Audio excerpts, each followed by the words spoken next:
reason tonight, and the reason is going to be just that. We overcame obstacles that nobody thought possible, and it is now clear that we've achieved the most incredible political thing. Look what happened. Is this crazy?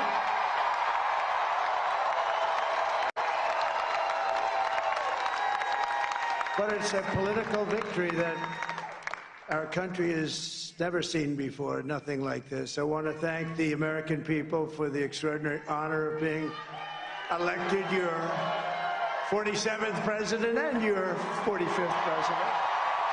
And to every citizen, I will fight for you, for your family, and your future. Every single day, I will be fighting for you, and with every breath in my body, I will not rest until we have delivered the strong, safe, and prosperous America that our children deserve and that you deserve. This will truly be the golden age of America. That's what we have to have. This is a magnificent victory for the American people that will allow us to make America great again. And in addition to having won the battleground states of North Carolina, I love these places, Georgia, Pennsylvania, and Wisconsin, we are now winning in Michigan, Arizona, Nevada, and Alaska, which would result in us carrying at least 315 electoral votes.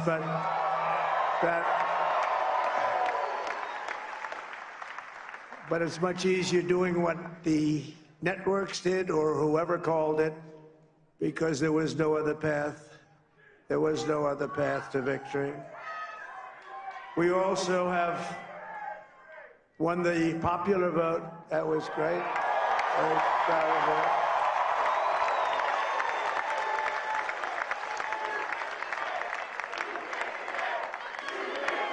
Thank you.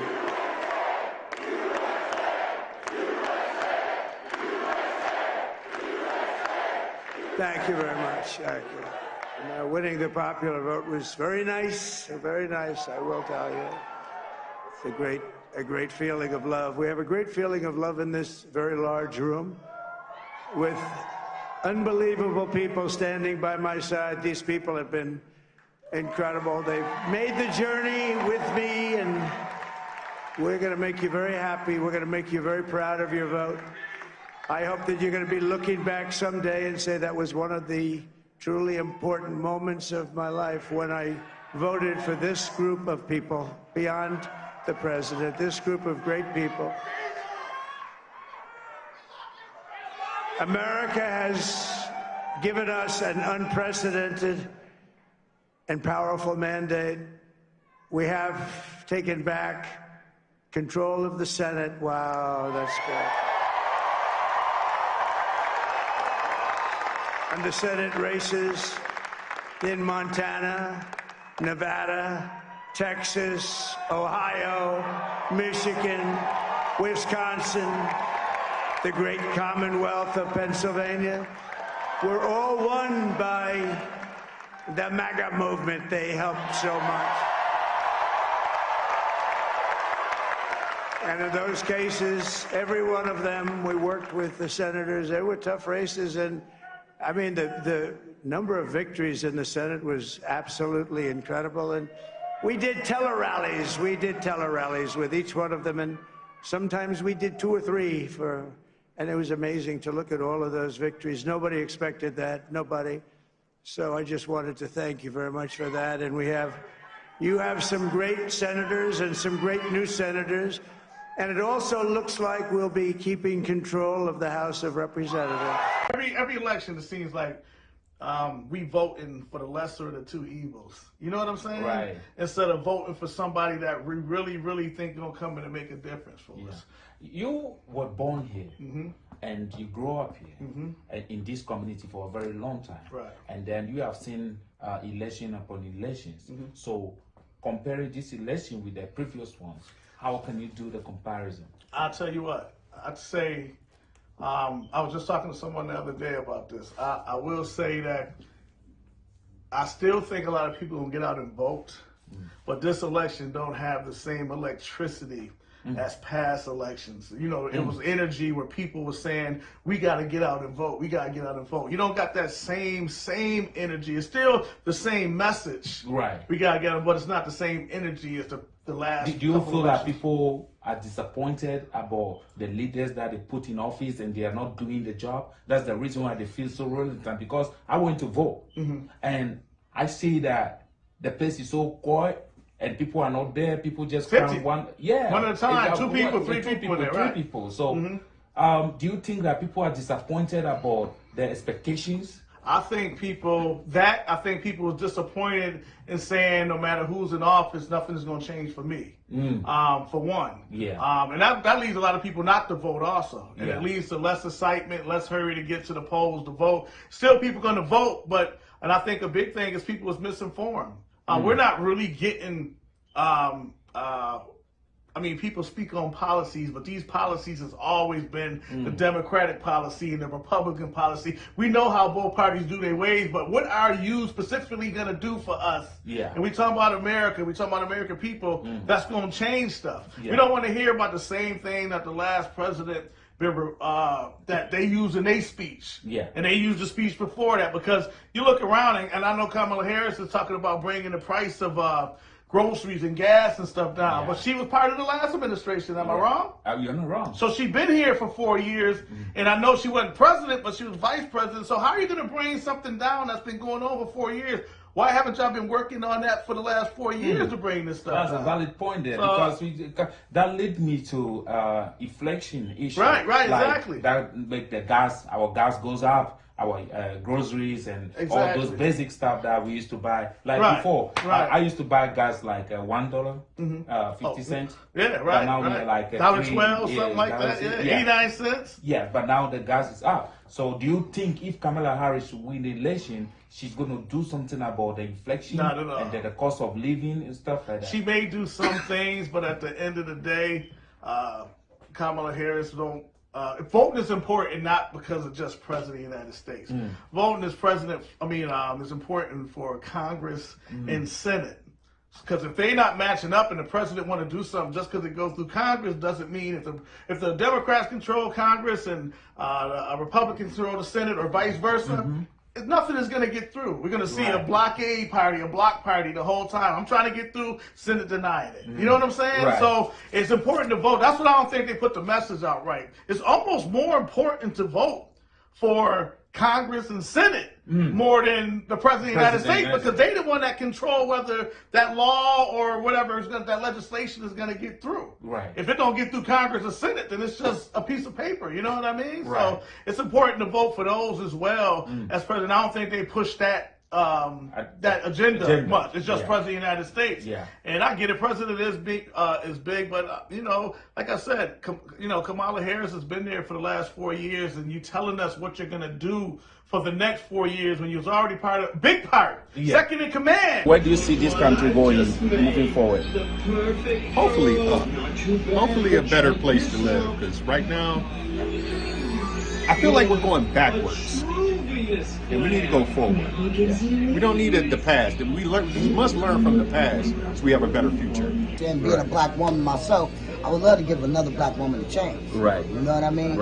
So she can have an opportunity to see what she can do as opposed to what he's done already, which is really nothing. So gas prices are at $3.15 a gallon right now. We got to keep gas prices down, which we all know once this election's over, gas prices are going to go up a little bit. Because, how do you know? Because it happens every single election year. How can you predict that?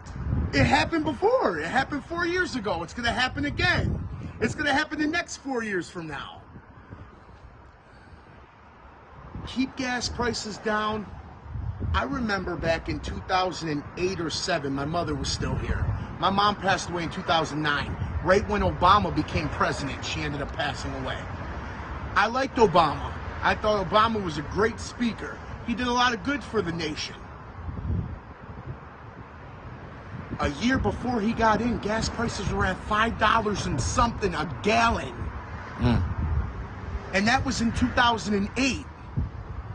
Gas prices can't go to $5, $6 a gallon, dude. Plus groceries going up. So do you think Trump will bring the grocery prices down, inflation and all that down? I think Trump will bring the groceries down. I think he'll keep the gas where it's at, even though it is gonna go up, man. I'm telling you, you watch in a couple of weeks after this election's over, gas prices will probably go up 50 cents or 75 cents.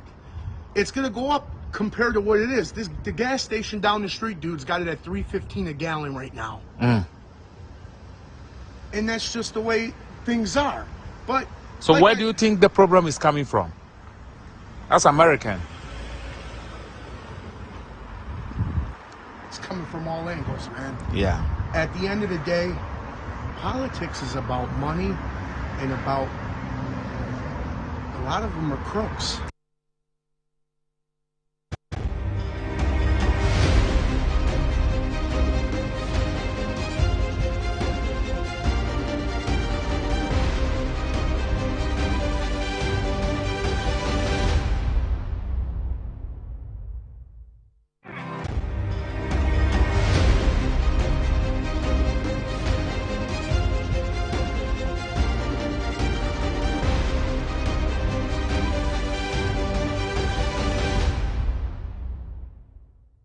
And so, yes, we can officially say that elections in America, probably counting and even projections of a winner, is finally done. Left with the conceding of Trump's counterpart, Kamala Harris, to say that, yes, I accept the fact that I have been defeated by Donald J. Trump. I am Bryce Nanakwesi Amanin, and welcome to America Votes on your election central here on Metro TV. I'm not doing this alone. I'm also here with Sandra Ofosu Donu and Phil John Corte. Two of my colleagues were here with me yesterday for the coverage. Today, it's almost a wrap-up for us here on the program. So we intend to make sure that we bring nothing but the best of every single scene you are yet to see anywhere on your screens.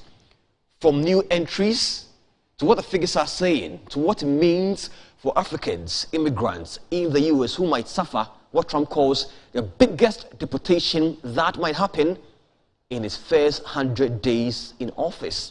We have all that here for you, and also the latest conversations among economists, politicians, young men in America, and even Africans, what exactly they all think about the elections. Finally, we will not have Trump say for the next 4 years that he felt rigged. Finally, he feels a bit vindicated, and his vice, Vance, are all excited. He was on the podium with a wife and a couple of his family members, all happy and saying thank you to his supporters and the American people. Today, here on Metro TV, we bring you every single insight that you've seen or yet seen here on the show. Once again, welcome to the program. I am Bright, and I'm Sandra Ofosu Donu, Phil John Corte. Let me say welcome to the both of you as well. Well, thank you very much, Bright. It's quite interesting. Sleepless nights trying to probably see what is going on in the United States of America. There we are. We have a new president in Donald John Trump. That should be very, very interesting for the next 4 years. Africans, keep your fingers crossed. Maybe, just maybe, it might be good or might not be good. But we're just hoping that America will be the America that we know. Well, so I say out Biden, in Trump, out Harris, in Vance. You don't think it's too early to push them away? It's too early to push them away. That is what it is. That is what it is. I don't know what too early. That is what it is. I don't know what That is what it is. That is what it is. 21st January 2025. No, the last we saw was 276. Yeah. And he only needs 270. No, he's won all right. So that is what it is. Incoming, not yet. It simply is what it is. My goodness. I don't know exactly what Phil means by wait until the 21st of January. But for now, what we know is that, listen, President-elect. Former President Donald J. Trump is current President-elect from the American people. You know, I mean, people are still conversating. People believe that until, you know, he's sworn into office come 21st of January, things can change. What exactly could change? What exactly could change? Nothing. I must say. It is what it is. It is what it is actually. Let's go straight into some of the figures and particularly what exactly history has been made by Donald Trump. Donald Trump has made history. We are bringing those slides here today. So what are we beginning with? Let's see what we're beginning here today on the program concerning history made by Donald J. Trump. And the first one says that in a tightly contested election, Republican candidate Donald J. Trump has become just the second person in U.S. history to secure a non-consecutive presidential terms. So he was in power one term, out of power the next term, comes back again and comes back in power. And the last time it happened was about 120 years ago when Glover was in power. Away from that, it says, let's go to the next one, and which is also still talking about the history made by Donald Trump. He said Trump, who has previously held office from 2017 to 2021, has replicated the rare achievement of Grover Cleveland, the only president to serve two non-consecutive terms from 1885 and 1893, from 1885 to 1889, to and also 1893 to 1897. Two terms differently, not together as a full 8 term. Interesting one there. And so away from that, let's see the next one. It says, with a victory, Trump has also become the first Republican in 2 decades to win the popular votes. I mean, it never happens. If you remember, 8 years ago when he stood against Hillary Clinton, he didn't win the popular votes, but he won the colleges and became president. But this time around, he's won it, making him the first. And also the first Republican candidate who has been able to beat 2 women to be made president. I mean, the conversation about the fact that Trump is not able to beat men, but rather women, I think Phil will love that conversation. Phil. It's all there. Yeah. Okay. You've forgotten to mention the Senate stuff. We'll get there back. So I want to comment on the fact that he is the first to beat 2 women. Phil. Quite interesting. We'll get there. Let's bring you more. Let's bring you more updates here this afternoon. And we are also going to speak to you about some new entries. Yeah. We have some first publicly declared announced transgender who also won her election and all that. But before that, let's take a look at what exactly this win for Trump really means for him, the American people, and probably even we here in Africa as well. Let's take a look at this. It says a Trump win means, 1, to carry out a deportation operation designed to remove more than 11 million people from the country. Interesting. Something he's been talking about consecutively. One of the plans he intends to actually pursue in his first 100 days in office. Quite scary. He said to build migrant detention camps and deploy the U.S. military both at the borders and inland. He is in for security and the economy. Anything that doesn't help the security and the economy of America, out it goes. He will let red states monitor women's pregnancies and prosecute those who violate abortion bans. He would, at his personal discretion, withhold funds appropriated by Congress according to top advisors. Donald J. Trump. We're going to have a very long 4-year term with him. He would be willing to fire a U.S. attorney who doesn't carry out his order to prosecute someone breaking with a tradition of independent law enforcement that dates from America's founding. Isn't that interesting? I mean, it's more of an autonomous sort of, governance he intends to initiate. Phil, let me come to you, Sandra. I mean, the fact that he's almost saying that, listen, personally, I want to do this, and I'm supposed, and I will do this. What do you think, Sandra? Well, we know the kind of power presidents wield, but how much power do they really have? Because whatever they want to put in place, there should be a set of government officials who would sit, think through it, and implement it into policies. But what do we see in Donald J. Trump? Is he just going to go ahead and do what he says he will do? Is his rhetoric going to be different from his actions? So that is a big question that a lot of political watchers, political commentators, researchers and all going into this 2024 elections have actually been asking. Would he put his rhetorics into action, or would his actions be different from what he's been saying all along? So really, we wait to see. Sandra, you know, I'm shaking my head because we know Trump, and there's nothing like rhetoric for him. It's action only. Phil? Well, I think it's going to be very, very interesting. I mean, prior to the election, he's told to the rest of the world what he's capable is doing when he's coming. But first of all, let's remember that he was the only former president who was impeached twice. Yes. That will be chopped off now that he's been made the president. The felony count will not weigh again because he have the immunity to say that, okay, it's not going to work again. So that will be off.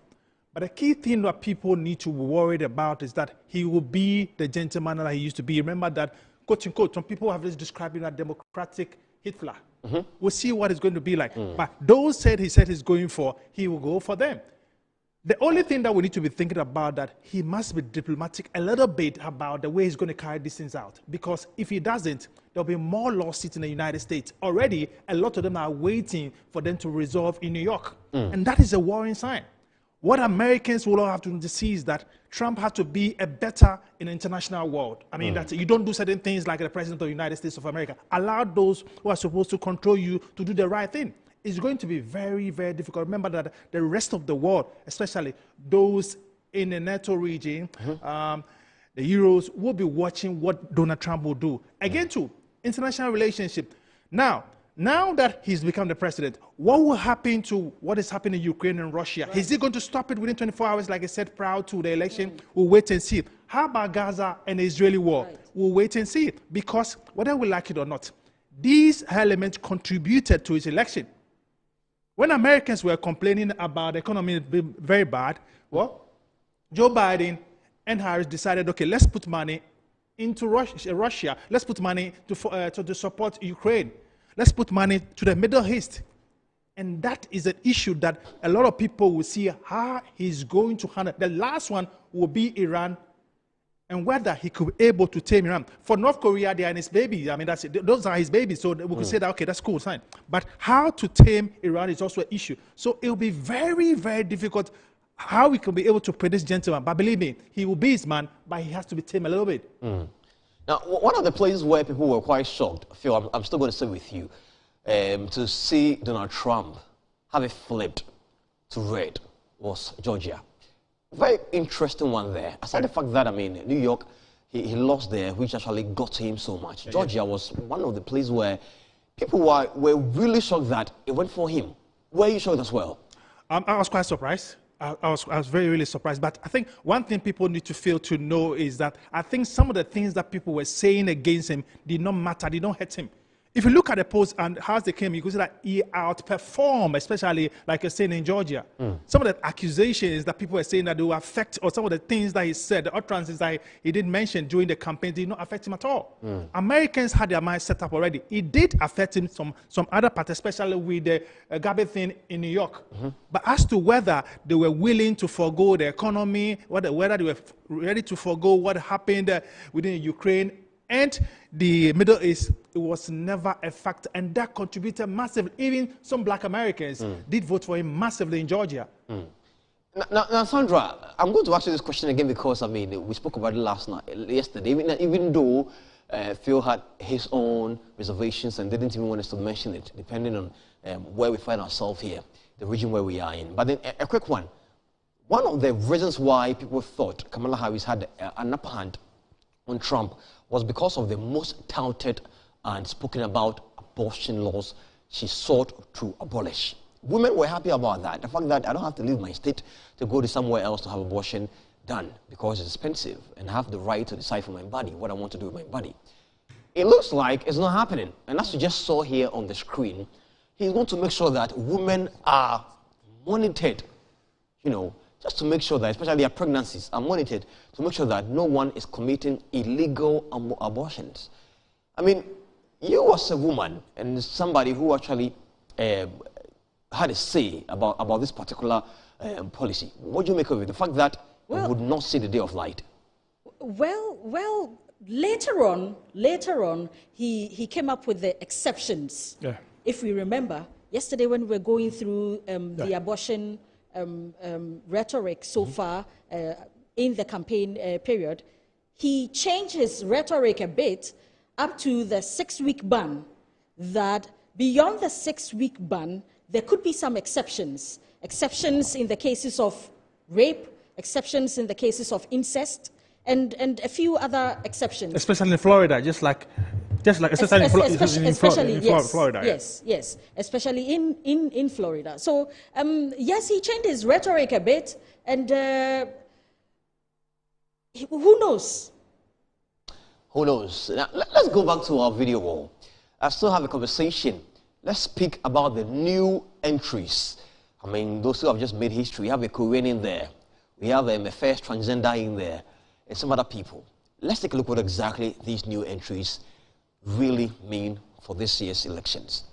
And this is Democrats Andy Kim, elected as the first Korean American senator. Interesting one there, at least. So there will be some representation there for Korean Americans. Away from that, this one as well is quite a shocking one. It says Democrats have Lisa Blunt Rochester elected for Delaware's first woman senator. And women are happy about that. I saw a tweet, a post from Loni Love. If you know her, she's an American comedian. She's all over the place about it. The fact that, a woman gets to be the first, and a black one, of course, gets to be the first in Delaware to get a seat of a senator. Interesting. And the next one here says that, let's see the next one. And it says, Angela also Brooks becomes first black senator from Maryland. And women making change and women getting a seat in the House. Quite interesting. And the next one here says, is that it? Is that it? And the next one says, Democrat Sarah McBride becomes first openly trans member of Congress.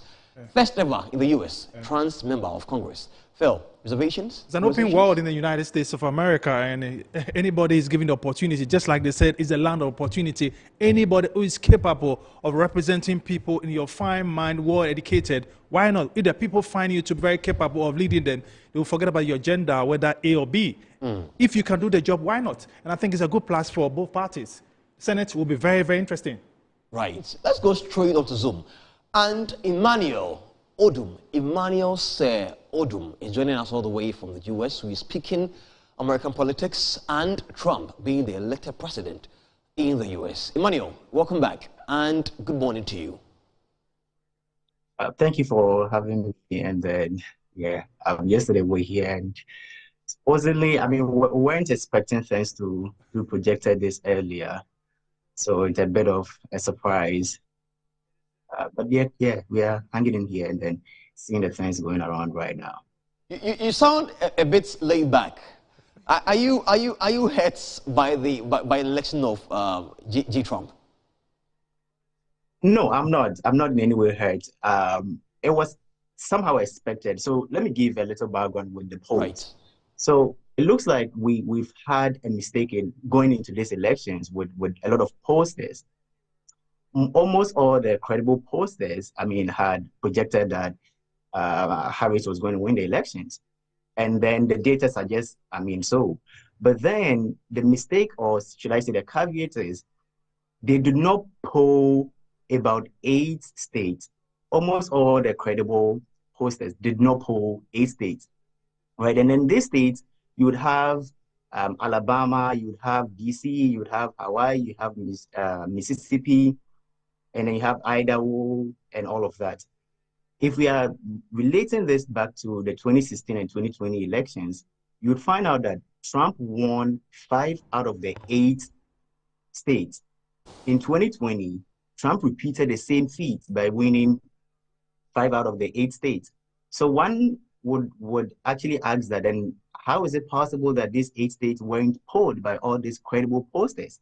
So that is where would call the error in polling. So a lot of these pollsters or the polling had projected we have about 50 states plus DC, So they had projected that, I mean, with the exception of these 8 states, Harris was going to win, and then see what is happening. Then also we have the battleground states. The battleground states, we have the NC, North Carolina, Georgia, Michigan, Pennsylvania, Wisconsin, Arizona. 2020 was the only time. Let me come in here. Let me find out from you. What do you make of what happened in Pennsylvania when it looked as if it was going to be for Harris? Because prior to this election, Joe Biden has won it. And that was the, how do you call it, the state that, the best state of the sitting president of the United States of America. What do you make of the results that brought in this morning, that secure victory for Donald Trump? So if you follow Trump's campaign, you would see that they had already done an inside polls. So their campaign was focused in Wisconsin and Pennsylvania. And Pennsylvania, you would see that even Elon Musk, who, I mean, had endorsed Trump, was actually invested a lot of money into that. He was giving people millions of dollars just to register and vote. So that is how massive the campaign there was. And then also the issue about the economy. Now, people are, if you see, that is the #1 issue on the ballot. People are fed up with, in quotes, other issues they term as peripherals, right? So the economy was the #1 thing on there, and then Trump seemed to be hinting on that. Then also we'll see that in the Black communities, the issue about immigration actually got to them.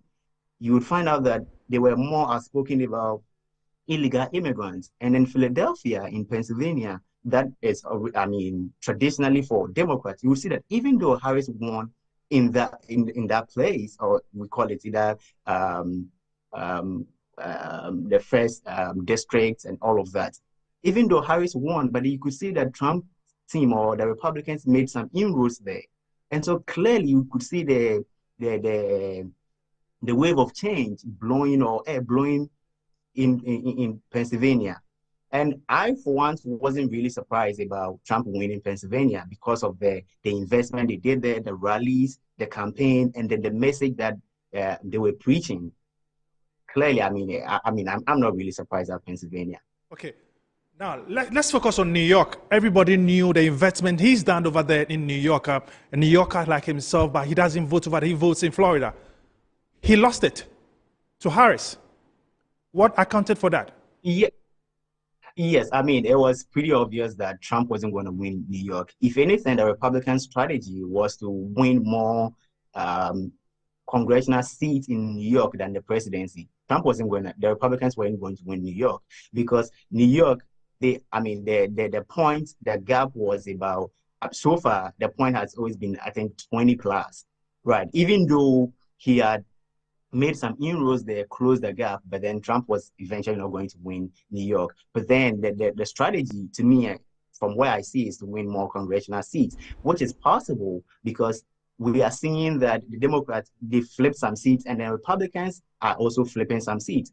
As we speak now, Republicans are controlling the Senate. They have 51. And then even in Congress, the Republicans have 197, whereas Democrats have 177. And that is a bit surprising. But again, these are some of the strategies that were employed. If I can win the state, then I might as well just go for some of the congressional seats. And that is what has played out, or what is playing out now. Okay, just before we let you go away, let's talk about his victory speech that he did, said that he's not going to start a war and that he's going to stop the war. And again, too, what does his victory mean to the African continent? So some of these issues are a bit sensitive because we're talking about geopolitics. Trump has always been against war, and he started that way back 2022 when this whole Russia-Ukraine war started and all of that.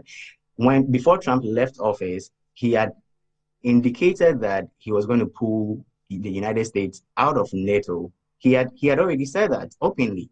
And then if Trump had won the 2020 elections, probably maybe US wouldn't be part of NATO, citing that they go to, in quotes, unnecessary wars, they spending US money on unnecessary things, whilst they are not recouping much benefit from NATO and all of that. He also believes that US shouldn't be meddling in affairs of other countries. They should rather invest a lot of this money in their country and their people, right? So some of the economical issue or how the economy has been turned can relate back to, prices of oil and all of that. And this also relates back to the war that is happening. So for Trump to take charge of his economy, for him to make a robust economy, first he would have to take some major steps regarding the geopolitics and the war. So if Trump says that he's going to stop all this war, or he's not going to further put US in any other war, one would have the edge, or he has that track record. So one would say that, okay, yes, Trump, we can hold him by his words that he isn't going to cause further war, not going to engage US in further war. So yeah, that's the issues right now. And then Trump, as he's known, and then I think NATO weren't even happy before, with all his campaigns and then his rhetorics, they weren't happy. NATO, I think some of them, their leadership, they on several occasions had mentioned that they're not happy with how he talks about them, and then how he threatens to pull out US out of NATO. So yes, it's a cause for concern, but one would say that it will be a positive one. And then relating that to the benefit that Africa would get if there are no wars.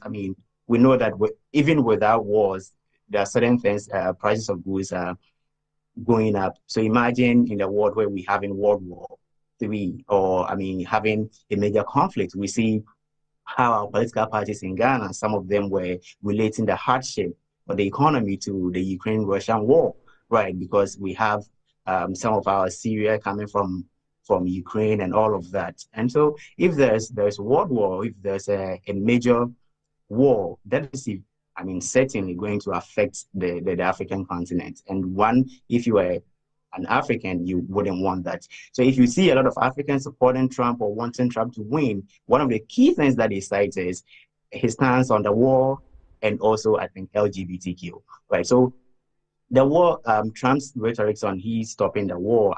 As at now, we can be so sure, even though he has track record, it's politics, and foreign policy, people can easily change. But as it stands now, we can say that Trump has the track record of stopping wars or not engaging further in wars. So yeah. Okay. Sir Odoom, before we move on to other guests on Zoom, this practice of doling out money to people to encourage them to come out to vote is an act we refer to in our part of the world as vote buying. How has this worked well for Trump? It certainly has, and that is why we're seeing the results in Pennsylvania. That is why Trump has won or projected to win Pennsylvania. Right. And the issue is Elon Musk. There was court battle with that whole issue, and Elon won. The point is, Elon wasn't giving money for people to go and vote for Trump. He said that they should register to vote, right? So it is some sort of an incentive for people to vote, not necessarily declaring that they should vote for one particular candidate. That was the argument, right? And the thing too is, we know that on election day, so US traditionally, you'd see that people that vote on election days are usually Republican-friendly voters, whereas the Democrats would have people vote earlier, either by mail and all of that. And so you would see that Elon Musk's attempt, or what he did, was to encourage people to vote. And then these people were, ordinarily, they would vote for a Republican Party, but then he wouldn't make it out there like, oh, go and vote for Trump, where it would be vote buying. And he says that, if I'm giving you some incentives for you to vote for a candidate or go and vote, it's a civic responsibility. So you can't really say that it's vote buying. Right. Okay. Still stay on. Sir Odoom. Let's see who else we have on Zoom. I understand Kweku. Okay. Quick answer. Is Kweku answer still on?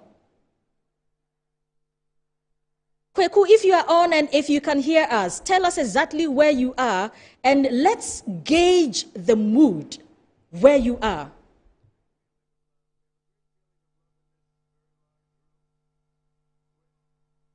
Okay, we don't seem to have Kweku on yet. Is Kweku on? Right. Yeah. So Right. yeah, Good to see I'm you. still trying to Good to see engage. you again, Kweku. Yeah, sure. Nice see you again too. I know Right. it's been a very long night for you, right? Right. Tell us where exactly you Yeah. are, and let's gauge the mood. Whether Harris supporters or Trump supporters. Let's first and foremost gauge that mood. Great. So, I mean, the way I was expecting uh, sort of celebrations or jubilations to unfold and all of that is not really happening. And I can understand. One, it's just early in the morning. It's now 7:25 here in New Jersey. So you have people going about their normal duties. Just behind me, you can see kids getting ready for school and all of that. So their parents are getting them ready. But I would say that my little interaction with some families, especially Ghanaian families, because what I did yesterday or last night was to watch the polls and the numbers coming in with a Ghanaian family. Their whole idea was to understand what it means to them and whether they would be happy about the results. Well, to be honest, not a lot of Ghanaians are happy about what has happened because most of them identified with Vice President Harris. They expected her to come back as be the president. I mean, first female president and all of that. But to be honest with you too, most of them could tell me genuinely that they feel that with matters on the economy, the cost of living, as has been said by Mr. Odoom, clearly they feel that Donald Trump is the best man to do the job. And so for them, they would have wanted to even vote for him. But, you know, the whole idea of being a black, you know, voting on race patterns, voting on gender patterns and all of that was playing a key role. However, they still had to go in for Mr. Trump because they tell you that the cost of living is high. And last night also, what I did was to go to the grocery shop to just ascertain how much prices of goods are faring. And I mean, a 3 liter of milk is now going for almost like $5. And people who have stayed here for years will tell you that during Mr. Trump's time, it was way lesser. Even the price of gas at a point during Mr. Trump's time was almost like $1 to a gallon.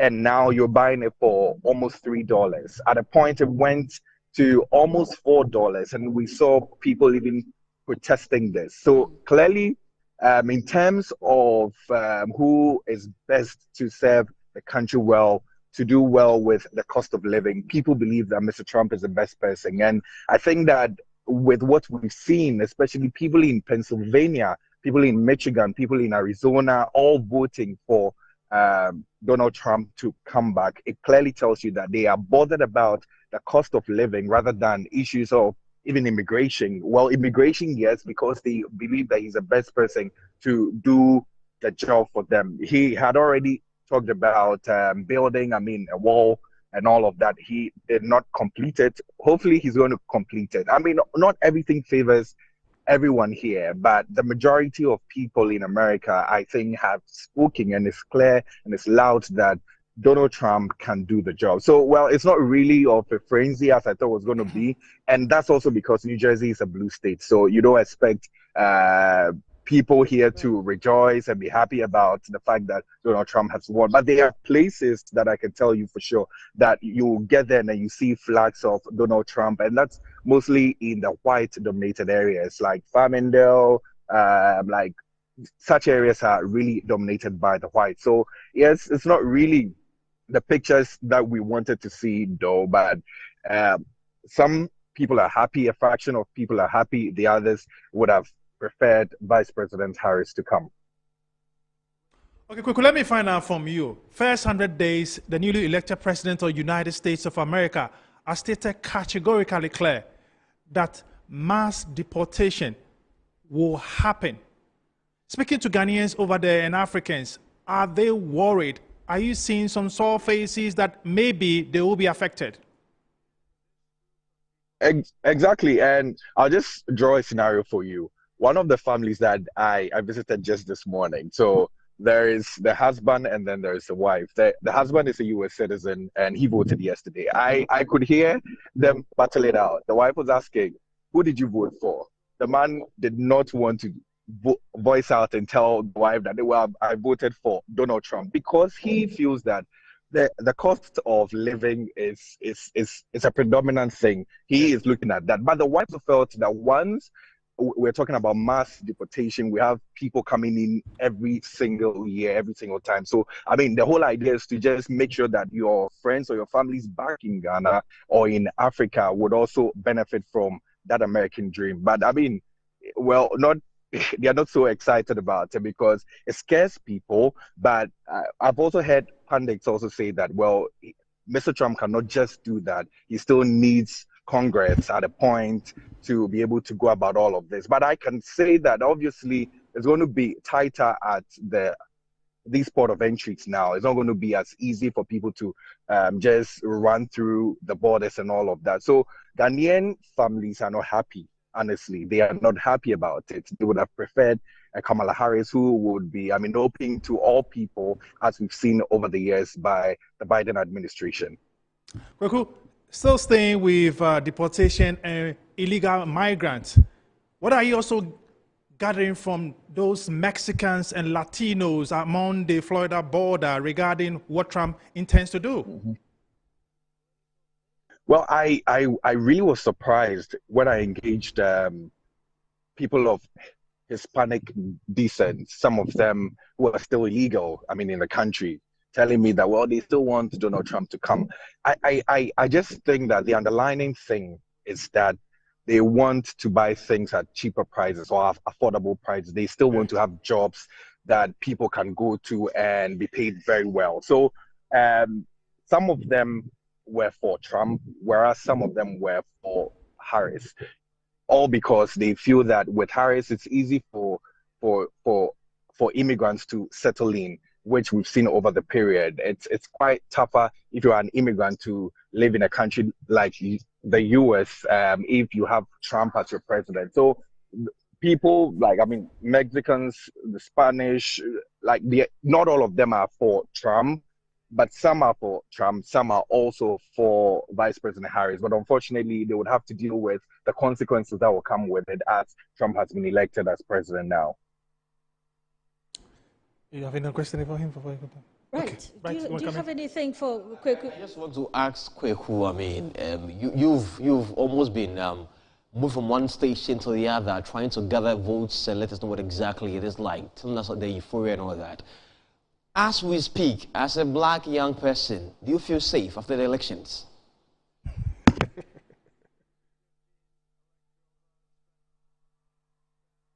Right, so you're going to try and get Kweku back on the line. I think the network is still a bit back and forth there in the US. Even after the elections, we are trying to reach him back on the line again, have a conversation. But what exactly would this mean for the economy?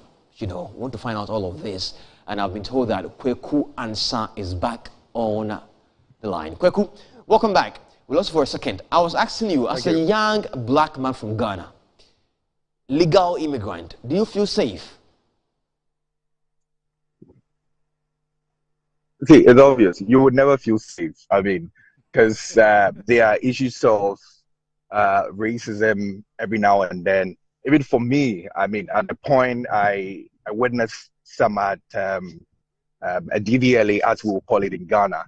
And I was so surprised. And that's because my area is quite dominated by blacks. And so I would have expected that everyone would be welcomed.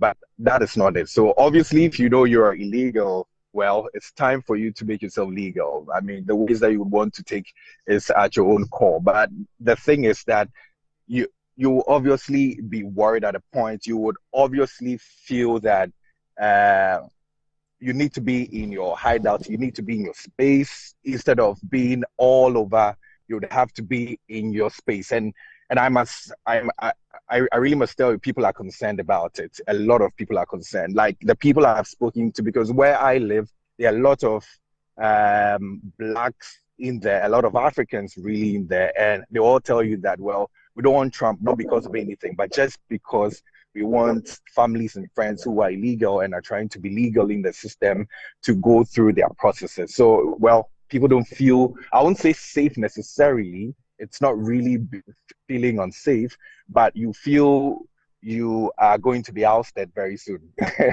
by the Trump administration. Let me ask you this. Have you been able to speak to any of the Democrat supporters or Kamala's supporters? And have they come to the understanding that their favorite has lost? How are they receiving it? And what do they intend to do next? Are they even asking questions why she hasn't spoken yet? Well, many people are really surprised. You know, you go to a state like Pennsylvania, it doesn't necessarily mean that it's a black-dominated area. It's just in Philly that you can have a lot of blacks in there. But people are surprised that places like that, places like Georgia would still vote for Donald Trump and all of that because they felt that that race agenda was going to play a critical role. But it did not happen. So people are just disappointed. Actually, the Democrats, as I told you, where I am, it's a blue area. It's New Jersey, and so mostly you would have people of blue color winning every time. So it's quite calm here. I see people just going about their duties as they would do on a regular day. But interactions, you just see that once a neighbor comes out of their room or their house, they whisper to the other neighbor telling them that, well, unfortunately, Trump won. We did all we could do, but Trump still won. So we have to deal with it. So people are not happy about it, honestly. If you know you support Vice President Harris, you'll not be excited about what is going on. But yeah, I mean, it is what it is now. Well, Kwekuansa, thank you so much. I believe we'll come back to you in a few minutes or so, but so kindly hang in there for us. We'll come to you as and when we have to speak to you for some more clarifications. And so Kwekuansa is a Ghanaian journalist, a Ghanaian US-based journalist, speaking to us all the way from New Jersey about what exactly the euphoria there really is. Let's bring some of the figures that actually led to Trump being projected as the winner for these elections. Quite not pleasant for Democrats, you know. I wish it was something else, but forgive me. I mean, I know Phil wish I had gone somewhere else, but it didn't happen. So this is what we have. So it's a bit fast. So I'm going to try and catch up how fast it is. South Carolina went all the way for Trump, 58%. We saw South Dakota also going for Trump, 64%. We hear Tennessee also went for Trump, 64.3%. And Kamala actually leapfrogging, 56.3% again in Texas for Trump. Quite interesting. Interesting figures coming in.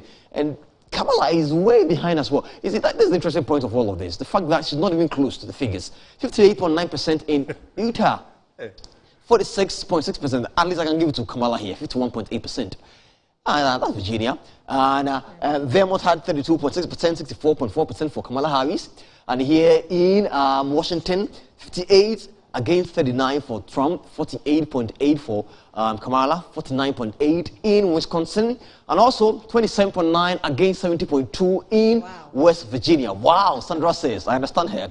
26.70 against 72. That went real quick. And here in California, 57 against 42.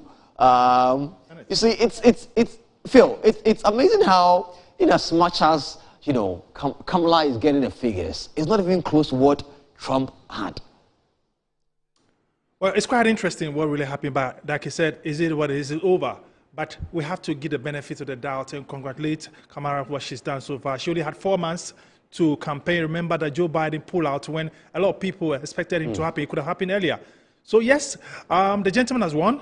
Donald Trump will be the president of the United States of America in January 2025. But what the lady originally from Jamaica and India, being an American, has done is quite remarkable. I mean, it was not that embarrassing for me, leaving you to campaign after only 4 months to go and face Donald Trump, who has been there for years, propelling what the Republicans want. I don't think it's embarrassing. I think she has done very well. Sandra, let me, forgive me if I'm wrong, but I stand to be corrected.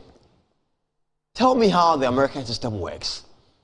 Would it have been possible for Democrats to allow Joe Biden to go in for the contest, allow him to be sworn in stay in power for about 3 months and say, listen, we know what you're going through. Step aside and let Kamala take over.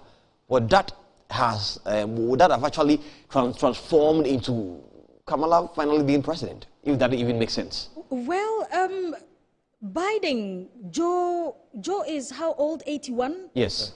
And please, all of those health issues, health conditions, I mean, on the campaign trail, he can just go off. He can just go blank. He was slipping, he was falling off aircraft staircase and all of that. These are people who are concerned about the health of the people who lead them.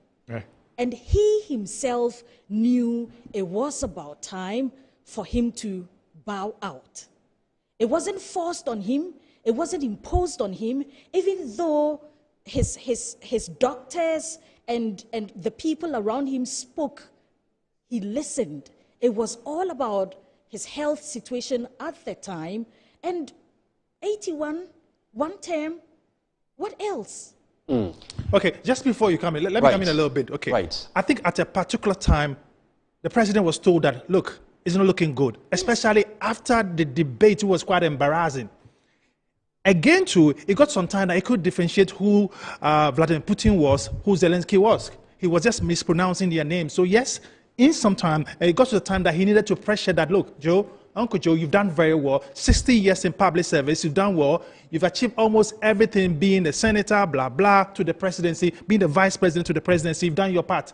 Move out and let somebody go. The only thing is that he stepped out far too late. That was in June, July. Yes. And the woman came in. Yes. In fact, the writing was on the wall that he was pressured to move away. That's the fact of the issue. You'd have preferred earlier in the year, yeah, that's it. like January, and again, February, even if it had gone for the presidency against Donald Trump, it would have been more embarrassing for the Democrats. I'm being frank with you.